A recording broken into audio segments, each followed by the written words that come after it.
The existence of the institution of commissions and independent officers, therefore, must force us to stay vigilant at all times and mindful of every real boundary that exists between organizations and agencies of state and government, and by implication of the clear, inevitable, and rigid limits constitutionally imposed on the power and authority we exercise in the public interest. The performance of the Independent Electoral and Boundaries Commission in the last general election and all the circumstances surrounding it are illustrative of this point. A while back, senior politicians teamed up to manage the presidential succession that was due in 2022, with a view to guaranteeing a very specific outcome of the ensuing election. A political mechanism was therefore instituted to facilitate this objective through the capture of autonomous constitutional bodies.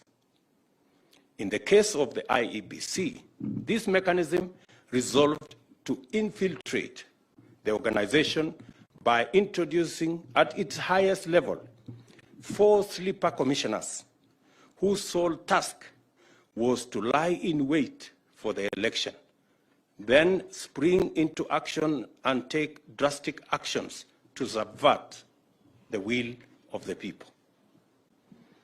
You have heard how the scheme was hatched in Parliament.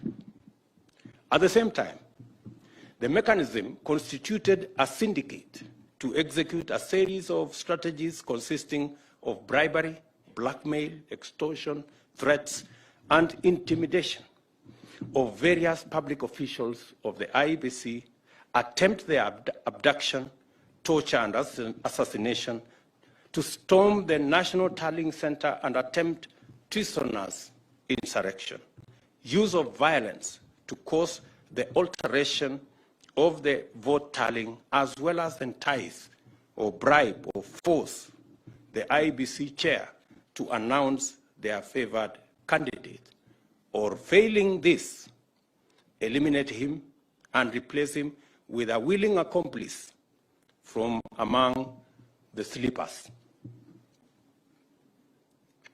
The horrifying drama at Bomas and the emergence of breakaway commissioners answering to external instructions represented a dismayingly low point in our democratic history.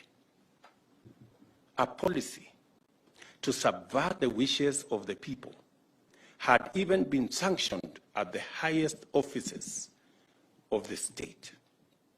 The sovereignty of the people was in jeopardy. Our fundamental constitutional attribute as a free, open, democratic society based on constitutionalism and the rule of law was under severe test. Chapter 7 of the Constitution on the representation of the people was subjected to the most shameful, egregious assault.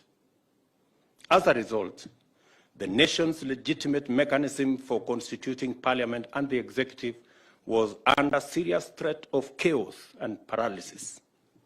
This is the magnitude of the atrocity which shamefully desperate criminal spectacle of the Bomas of Kenya represents. The unfortunate events of 2007-2008 are fresh in our minds. By the time we hauled ourselves out of the abyss that was the 2007 post-election crisis, we had lost thousands of lives, millions of livelihoods. We had lost confidence in our institutions. We had lost a lot of hope, and we had lost political sense. The 2022 assault was intended to go much further and subject this country to a much more insurmountable existential predicament. In the midst of this menacing storm of violent criminality unrelenting corruption, and reckless determination to subvert the Constitution, dismantle institutions, and take our nation apart, a ray of courage and integrity was shown on us by God's grace. The leadership of the IEBC, comprising a minority of the commissioners, the Secretariat, and the staff of the Commission, rallied together and resolved to vindicate the democratic will of the people of Kenya. At great personal cost to themselves, they worked under extremely harrowing conditions to deliver an election which met the constitutional standard and announced results that were beyond reproach. Regrettably, IEBC officers were murdered in the course of duty by actors interested in compromising the elections. Many more were subjected to serious threats, coercion, intimidation, and all forms of pressure by emboldened agents of impunity. We now know that Chairman Wafula Chebukati, who is in this audience, and Commissioners Abdi Yakub Gulie and Boya Molu, as well as the CEO, Hussein Marjan, and their staff, were offered stupendous financial rewards to cooperate with the agents of impunity, but they bravely resisted. I think these good people deserve a clap. A much.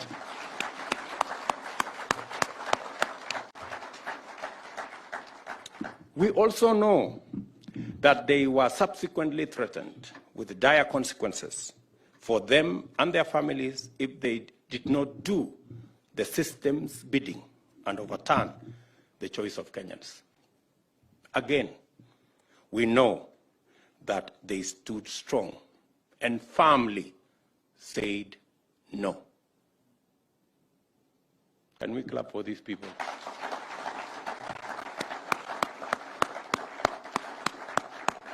Chairman, stand up, and your two commissioners and the Marjan, please let us clap for those great people. You may take your seats.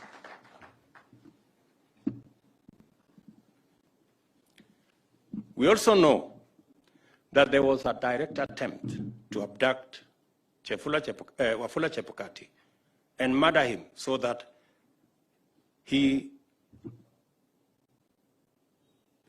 commission would be paralyzed, or a compliant commissioner take over and subvert the people's sovereignty. It was a hard, cold, and lonely time. The threats were dire. The promised rewards very lavish, and the pressure relentless. It matters always that a public officer endeavors to do the right thing. It matters even more that a state officer did not once hesitate, even for the briefest moment, to stand his ground and do the right thing under the circumstances surrounding the announcement of the final presidential results in Bomas. We salute with great admiration the steadfast and the steadfastness, integrity, and leadership through example that Wafula Chebukati provided at the IEBC.